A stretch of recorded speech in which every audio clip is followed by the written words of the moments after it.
You're right on time for Jasiri right here on News Central. Now, the weekend is over, but we can't start the show without wishing you a happy new month, just of course like we do as Nigerians. Happy new month, ladies. Happy new month. Welcome to my birth month. Can I continue now? Yes, please. All right. No, I definitely feel refreshed, but I don't know about the ladies. But let me give a special welcome to our award-winning co-host, Blessings Mosu.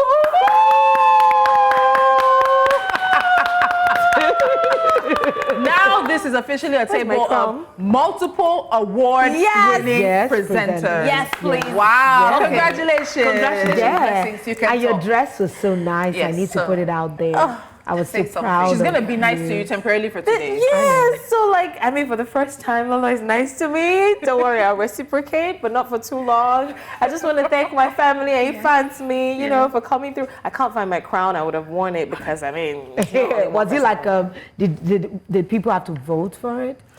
yeah. Yes, I think, people had to vote, but I didn't even know until like they had voted to some extent, you know. How did you you don't know how far your impact has gone. Are you feeling me? Yes, you know, please, so tell us. the fact that you're impacting lives. Wow. I thought about, you know, just calling you ladies and saying, I just want to use today to like savor. I thought you were going to take us out. Which one's used today to savor? You know, she didn't even bring chips. You should feel ashamed. No, it's chin-chin. Potato chips. I would take you people out US style. Maybe it's in US that they'll celebrate birthday and then take you to the restaurant and everybody will pay for what they ate and then they'll pay for the selling branch as well. Can you imagine? I don't understand it myself. It's the society. You asked us to come my for a God. party and I would only appreciate if I had foreknowledge. If I knew that was what is expected, if you know what you're getting then it yourself would be into. norm.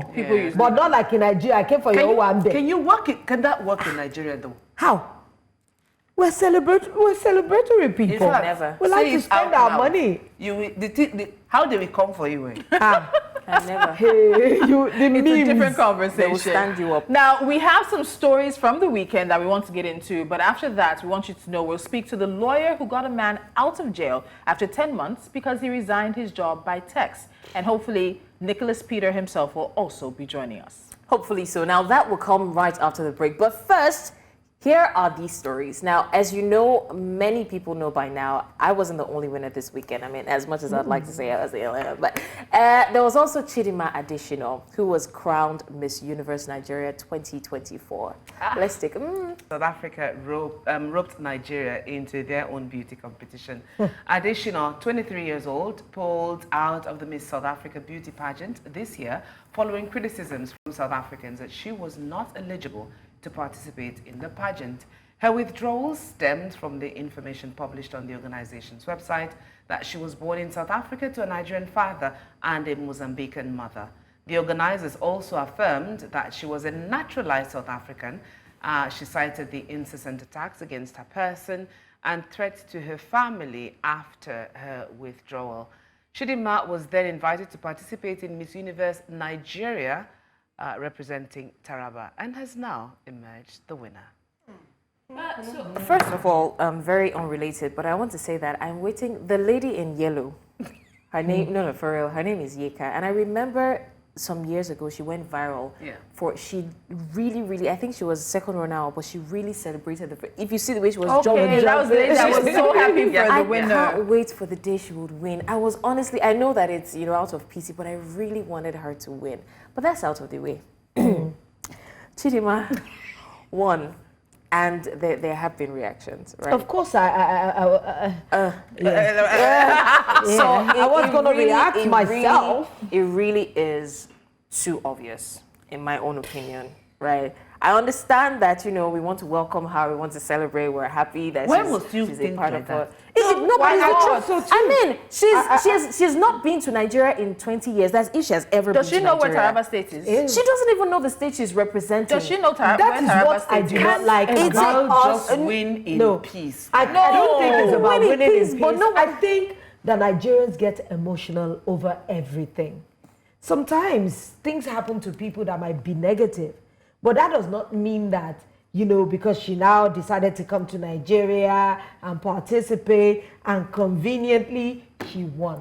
Life is not a fairy tale. So in terms of like the stages of these competitions, she came in when they were already at certain stages. So I'm Yes. even wondering to myself, was there somebody not representing Taraba before? If there wasn't, that's a different thing. But if there was, so you removed somebody from who was representing Taraba to put her in that place. She's never been to Taraba. And I'm not. She even I'm claims not South done. Africa. I'm actually surprised that Blessings and Lolo are on this side, and you're the one who's talking about kind of girl winning. Yeah, Please, because it feels like Nigerians love this idea of This is around doctor. it's grace, it's It's unmerited pity, favor. yeah. No, No. she could have come. You could have acknowledged her, but I don't think she was supposed to come, participate, and then win. You're doing a Exactly. disservice to the name and the brand of the pageant. So I would have love- expected that even if she came, we could acknowledge her. Yes. I don't even think she should be allowed to participate. I Absolutely. feel that I think it has just been written in stars for her for a long time. Yeah, I mean, I take the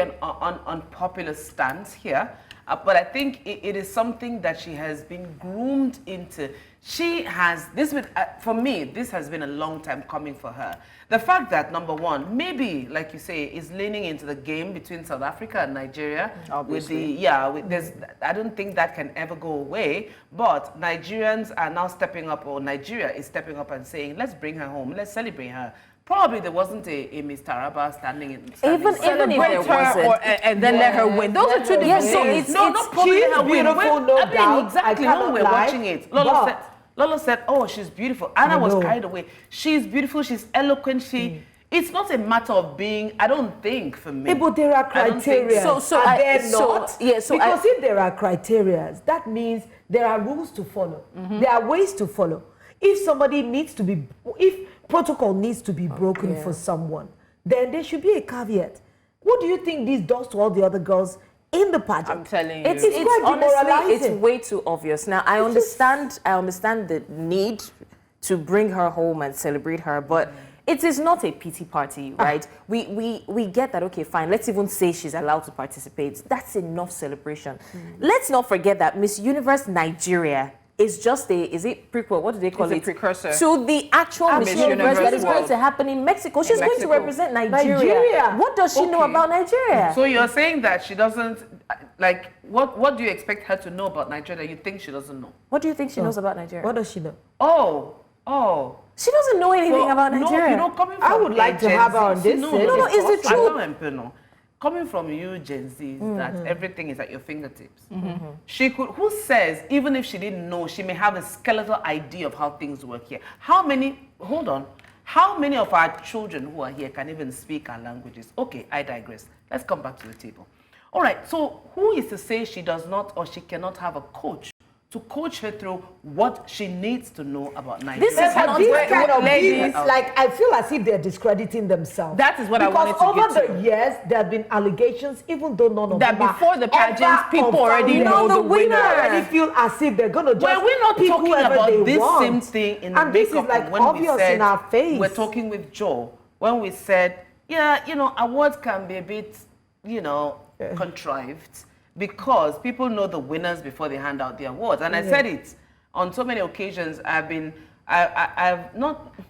Because I wasn't able to attend the award, they would tell you categorically the award is being given to somebody else just because you couldn't make it. Yeah. So what's the difference So in The my difference- opinion, sorry, okay. The difference for me is Yes. this is such a big issue and has been such a controversy in her life that it should not be given to her in a questionable manner that people will continue to question for a very long time. Yes. That's one. Secondly, the brand itself is trying to rebrand. We know that Rita Dominic is part of, I think, there's a The chair, universe. yes, rebranding the most beautiful girl in Nigeria, which has now become Miss Universe Nigeria. They're trying to rebrand. Your ratings have been low. Nobody talks about the pageants anymore. For me, this was an attempt to get back into the news, a very successful one, but done in the Yes. wrong way. You see, Honestly. there's always a story. In South behind the Africa, story. There was always a picture behind the picture, and I keep saying so.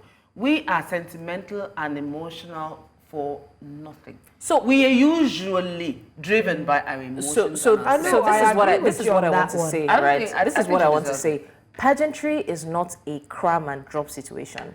as much as, yes, these ladies are giving different states in the country to represent, and then they're made to Oh, you said giving. So you're even saying the states themselves are not necessarily the ones holding. They're not even. They're not even. They're not. Obvious. I've seen the Chidimma represent Ogun State. Exactly. But people move around. Remember, residents, states of origin and residents are different. So that is understandable. But this is someone who is supposed to represent Nigeria, not just within the states, within a it shouldn't come in a questionable way. South Africans, okay, you know, South Africans welcome her one back. at a time, ladies. Yes. If South Africans welcome her back, so what happens to us as Nigerians? No, that's not even a question, because of course she's not going to go back. But my thing is, we sat here the other time. She should not reach it.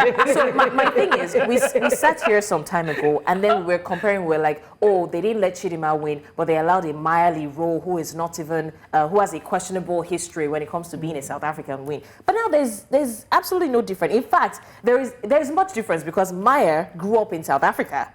So you can say that she's South African by birth. So I'm not saying Chidimma didn't deserve it, but Chidimma knows nothing about Nigeria. What do you think this says about our international? Okay, maybe we're taking that assumption too far. But before we move on from this, because we do need to move on, and our guests are on standby. Chidimma tweeted after she won, and we'd love to see that tweet now. Okay, she says, in the end, we all just want someone who chooses us over everyone else under any circumstances. Value what you have. Is this a relationship tweet?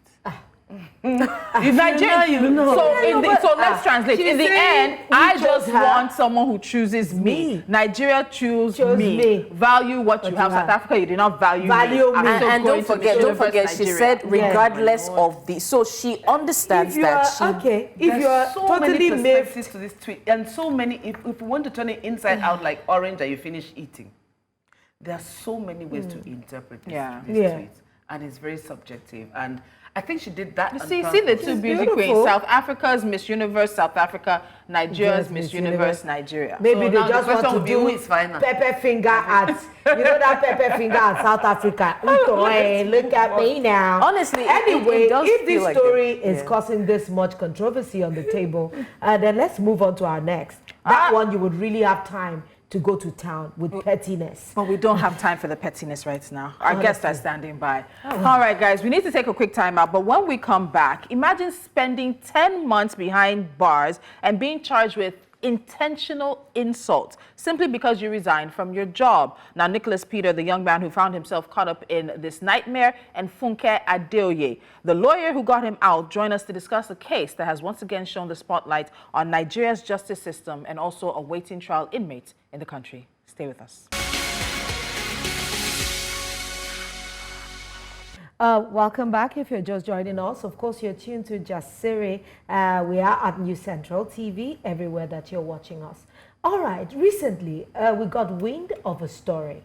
The story is about Nicholas Peter, a 26-year-old photographer.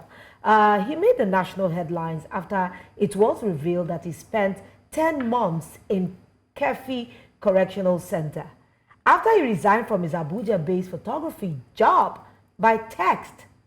His story came to light after Funke Adeoye, the executive director of Hope Behind Bars Africa, posted it on X. Nicholas and Funke will be joining us via Zoom. We're very excited to talk to both of them. Good morning to you both. You're welcome. Hello, Funke. Thank you very much. All right. Good morning. Thank you so much for joining us.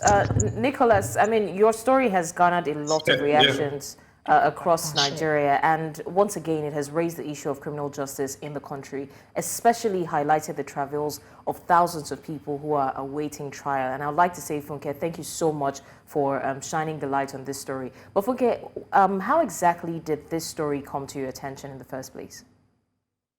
Thank you. Thank you once again for having me. So like you rightly said, I lead Hope Behind Bars Africa. It's a human rights and criminal justice organization that works to reduce the number of awaiting trial inmates. And so we got a call from a partner organization about Nicholas's case. So there are different ways where people reach out to us, but we got a call from Yaga Africa saying they knew someone who was in a correctional facility and he didn't have legal representation. He had been there for 10 months over a text message.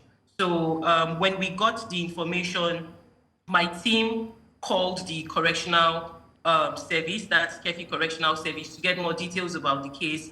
The correctional officers told us that the boy had been incarcerated for 10 months, and the last time he was in court was in January. And so we knew that this is a case that we didn't want to just let sleep.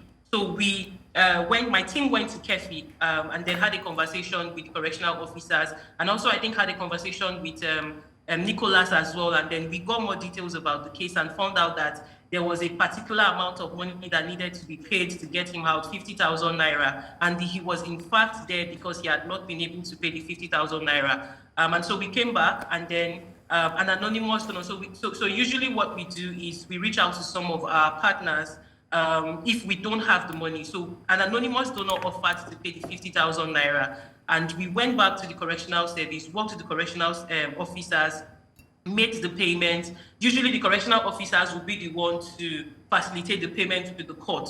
So we made the payment, and that was how we got him out. So just to put it out there that we're not even there throughout the 10 months he spent in incarceration. I think he had a pro bono lawyer that supported him at some point. We came towards the tail end of his time in incarceration, and what we simply did was to pay the sum of 50,000 naira, get a little information about the case, and then we got him out. Okay. All right, so Nicholas, my question is to you. Can you tell us about working at the photography studio? What exactly was it that made you resign? And why did you decide to resign via text message? All right, good morning. Thank you so much. Yeah, actually, what made me decide to resign from working with Vesta Studios was that I saw how he humiliated one of my colleagues by name Shedrack because he collected money from a customer through his account number just because there was no network for the customer to send to the office account. So he collected the money with the intention of course, paying the company. So Pesta got angry. That was 120,000 naira. Pesta got angry. And the next thing we know, he called the police officer who came and started beating, slapping Shedrack in the office.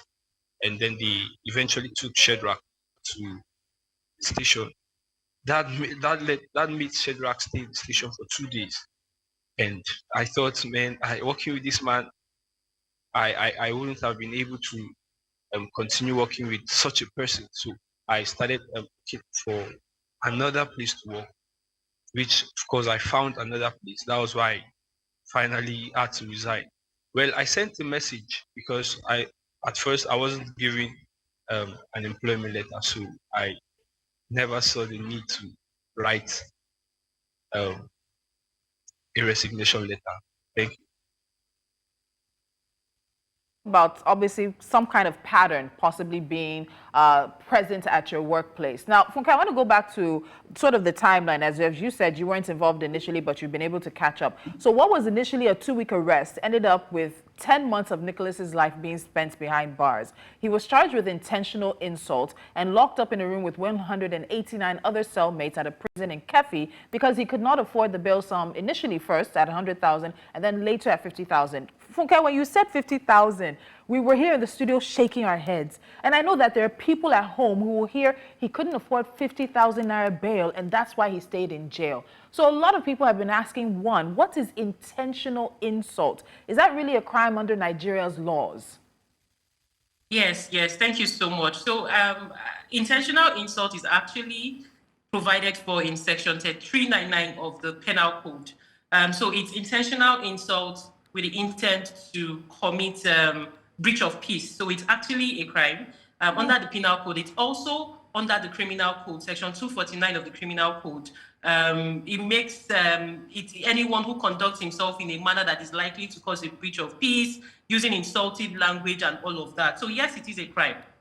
Because I know that's one of the questions that has gone around on social media and all of that. Now, what my tweet did not say, which I think I'm glad Nicholas is here to say, is that in addition to the intentional insult, he was also alleged to have stolen a mobile phone. But when we had a conversation with Nicholas, what happened was so the law says that when a policeman arrests a suspect, the law expects that the policeman will tell the suspect the reason for his arrest. So Nicholas is here, and I think he should talk about how he was accosted by the policeman and what he was told. The first thing they asked him is, why did you insult an elder? And then they showed him a text.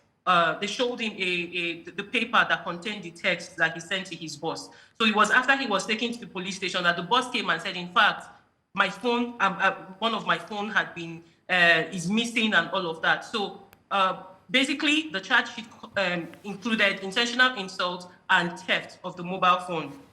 And I think Nicholas would speak more on that. So just to say that indeed, intentional insult with the intent to commit breach of peace is a crime under the law, whether or not thank you for showing the text. This text was just between Nicholas and his boss. Nobody knew about it, right? Nobody knew about it. So there is no issue of breach of peace whatsoever from this text message.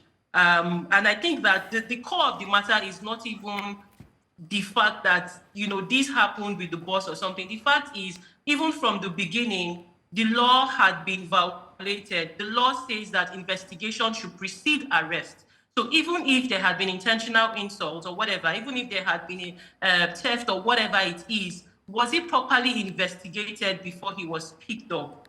Was he properly investigated? Was a preliminary investigative report given to the judge? Because we have a situation in Nigeria where the police picks up people, gets the statement from the complainant, gets the statement from the defendant, and that is all. They go to court and then they go to sleep. That is what we have, and that is one of the reasons why there has been lots of people in pretrial detention, because most times you don't properly investigate cases before taking people to court. So for us as an organization, that was the legality that we saw that made us take up this case. That if indeed there had been allegation of intentional insult or theft or whatever it is, what was the procedure of arrest? What was the procedure of investigation? And then even along the line, we found out that the boss actually did try to get Nicholas out. He sent a letter to the court saying he wanted to withdraw the suit. And according to the correctional officers, he paid a certain 20K. And then when he found out that, it was supposed to be 50K, he said he didn't have 50K. So the boss at some point also asked for the matter to be withdrawn. Why was the matter not withdrawn? So for us at Hope Behind Bars Africa, we're concerned about all of the systemic issues, systemic challenges that allows this sort of injustice or oppression to thrive. It's not just about one man. It's the yes. Okay. There's so many gray areas. Yeah. When you talked about the systemic issue that we have in our maybe policing system, in the court system itself, it's just so tricky. I know that Peter was said that he could not afford the initial bail sum of 100,000, and it was reduced to 50,000. And I'm lost here, because we know that police bail is free. So shouldn't that have applied in this particular case? Or is there something that we are not aware of that is the real core of this one? What is he paying for? What is the 100K or the 50,000 naira? What is it for? Is it for bail? Then if that is for bail, is that not against our law? Funke, can you do this very quickly in 30 seconds? We have a break coming up, but we'll come back to this. Just quickly take this. Absolutely. Yeah, there's just a whole lot to unpack, and I can't tell you I have all the answers, to be candid. We have applied for the court, the documents from the court, and I think I should put this out there, that as I'm speaking to you, the particular court that where he was charged is no longer sitting. The jurisdiction of the area court, the criminal jurisdiction of the area court, has been taken away due to certain other issues. So, it's just been a little bit, it's just been very hard for us to even get access to all of the documents that will give an answer to all of this. But yes, you are right. Bail is not supposed to be paid. The idea is you pay the sum, and then if the person jumps bail, the money would not be refunded back. So you're totally correct that the bail sum shouldn't have, yes. Okay, Nicholas and Funke, thank you so much. We're still with you. We'll still come back to have the conversation, but we have to go on a very short break. We're going on a short break now as Siri continues. This is a very important conversation, and I hope you're following. Stay with us. .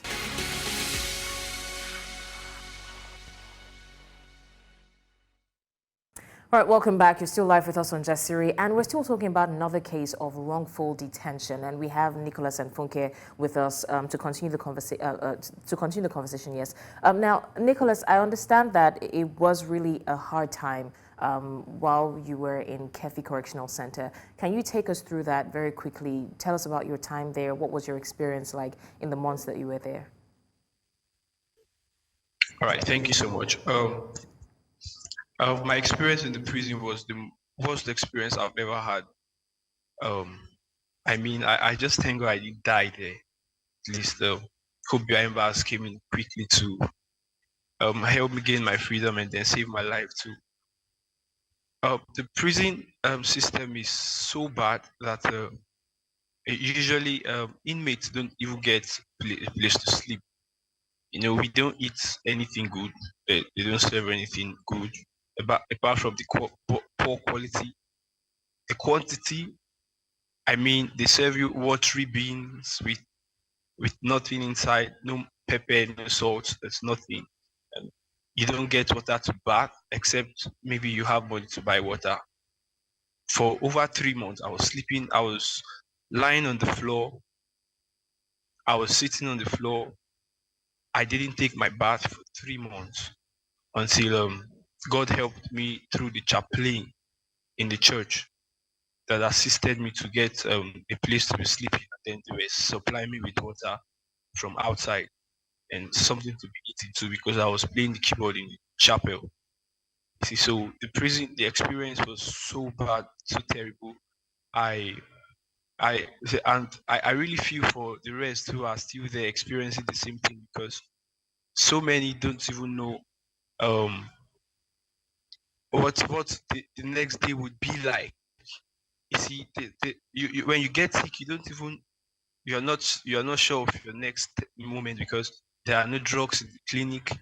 Nobody takes care of inmates there, and it's so terrible. We were over at the time I came out, we were 190 in the cell. Yes, and we were all using one toilet, the same toilet.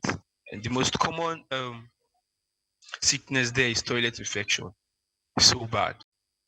And some people are dying. People get to die every week in the prison.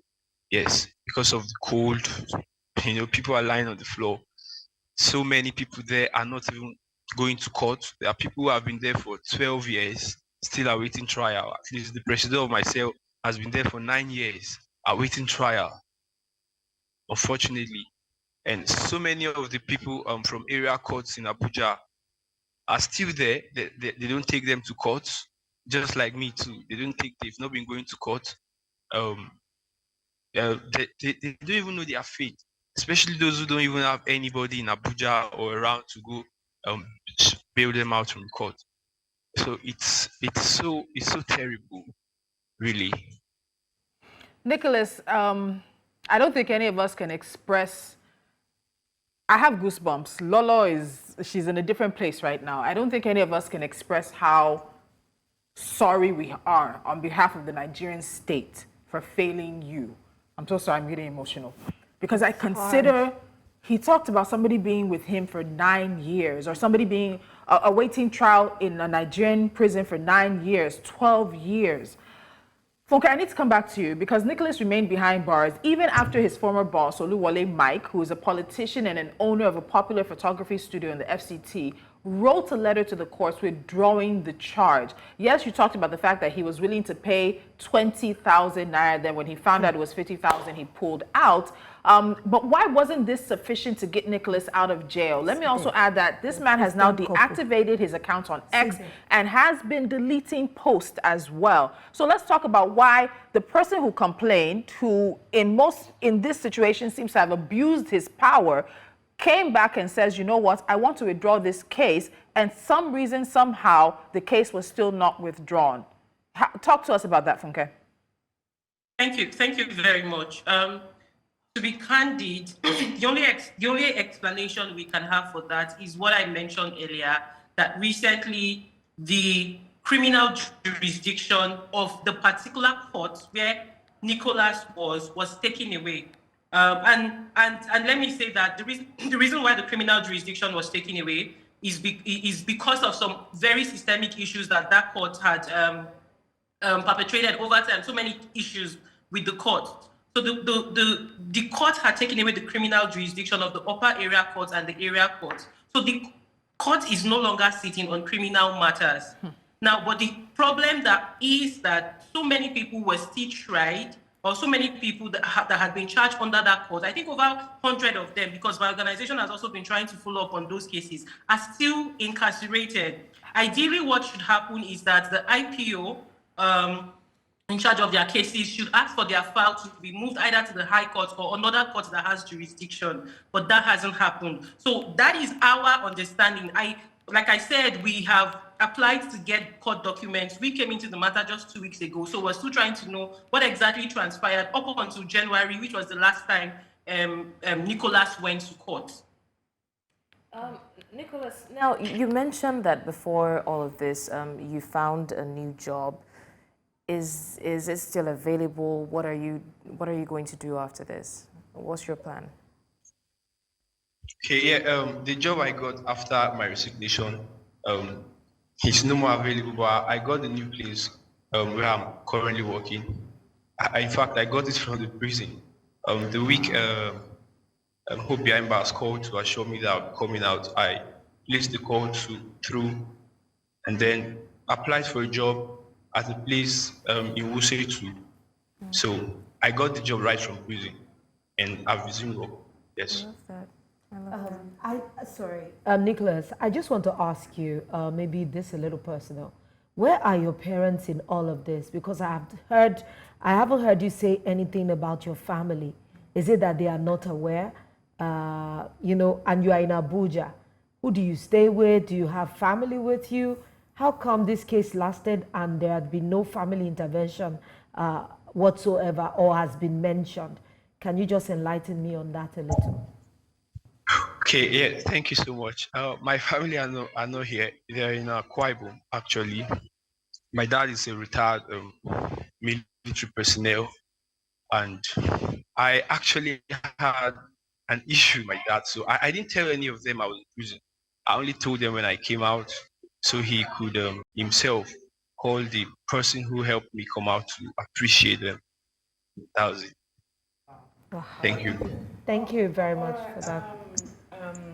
Nicholas, you're a very positive young man, and it shows in the way you carry yourself. But I want to talk to Funke and say this is a very obvious miscarriage of justice. Everyone can agree to that. But Funke, what recourse does Nicholas have now that he has been released? Is it possible that he can seek any form of redress or compensation for his imprisonment? Okay, maybe it's even important to ask Nicholas. Nicholas, do you plan on seeking redress, or you just want to go on and move on with your life and put all this hideous ordeal behind you and just keep going? So the question is for Funke and for Nicholas. But Nicholas, let me start with you first. Would you like to push this further? Would you like to seek some sort of compensation? I just want to move on. And Funke, do you think he has a right to? Can he? Okay, thank you so much. When I came out, actually, I went to see the boss. That's best. I actually went to see him, so he would just see how I'm looking. Look at what he's done to me. So I could just move on. I really didn't want to do anything. It wasn't, but he's going about saying stuff. He's even having radio presentations, saying so many things. He's calling so many people to tell them to say so many things. I don't know what he wants. Actually, for me, I just want to move on. I mean, he's done nothing to me. What he did was just send me to prison, and that's the worst he can do. Yeah. Funke, please pick up from Catherine's question. In this kind of situation, what redress is available? For him.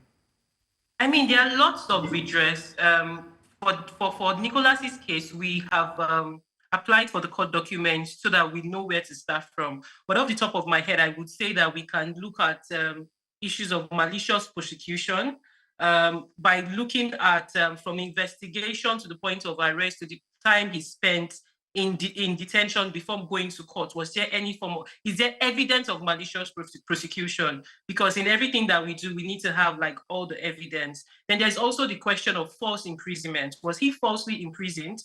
I think it's the records that would show if he was falsely imprisoned. So if Nicholas wants to seek a redress or seek damages, I think that the law is actually available for him to seek damages for either false imprisonment or malicious prosecution if the records show that all of this had happened. I mean, he could also sue. I mean, his fundamental human rights was also infringed upon, his right to personal liberty, because if the records can clearly show that the boss asked that the matter be withdrawn, and of course, tried to make some payments, and then that did not happen, then he could also sue for the fact that his fundamental right to personal liberty was infringed upon. So the truth is, it's the court documents that would help us or guide us on the part to play or the role to play going forward. So I want us to expand this conversation a bit. Nicholas mentioned that I think he said the president of his cell, there's a hierarchy in cell, but he did not. The details of this case are deeply disturbing. But according to the Nigeria Correctional Service, the total inmate population in Nigeria is 84,575. Now, this number, there are 26,462 convicted male inmates and 451 convicted female inmates, making the convicted population 26,913. But the next set of numbers are where the issues lie. There are 57,662 people awaiting trial. That's 56,288 males and 1,374 females. That means of the total over 84,000 people behind bars in Nigeria, 68%, Funke, 68% are awaiting trial. Only 32% have been convicted. When we think about these stats and we think about what it means to the mind and how I think many of us are feeling right now, even those who are watching, we think about people like Peter Nicholas, who could be in jail due to a miscarriage of justice. How is Nigeria denying justice by delaying justice? Because this is a very, the stories I've heard in my time as a journalist are heartbreaking. So when we talk about how Nigeria continues to fail its people, particularly its young people, this is a prime example of what we mean. Funke, how are we denying justice by delaying justice in this country?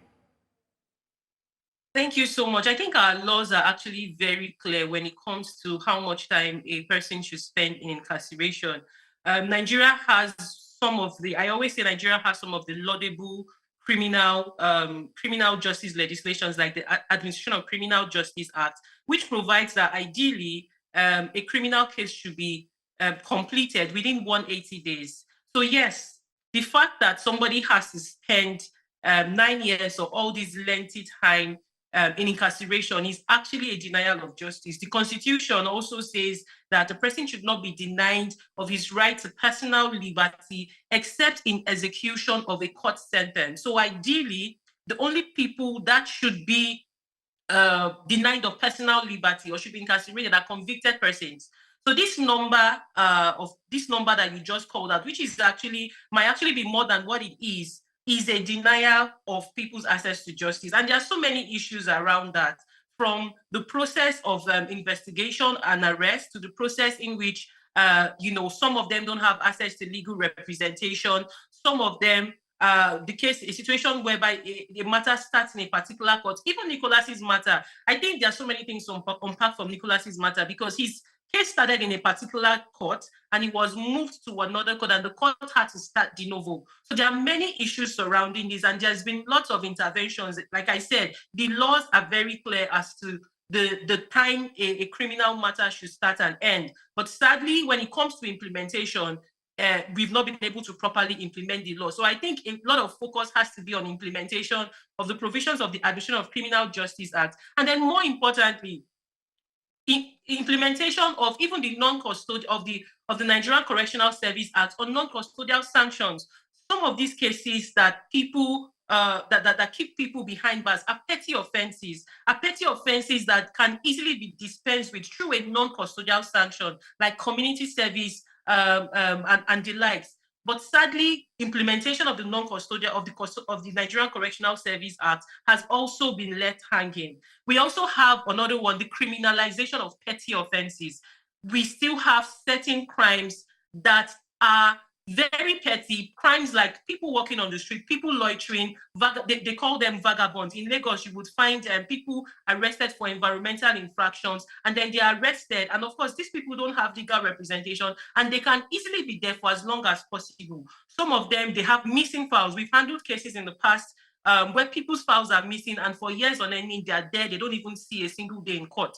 And I would just like to wrap up by saying, if some of these cases are happening in places like Abuja, we have cases in Lagos.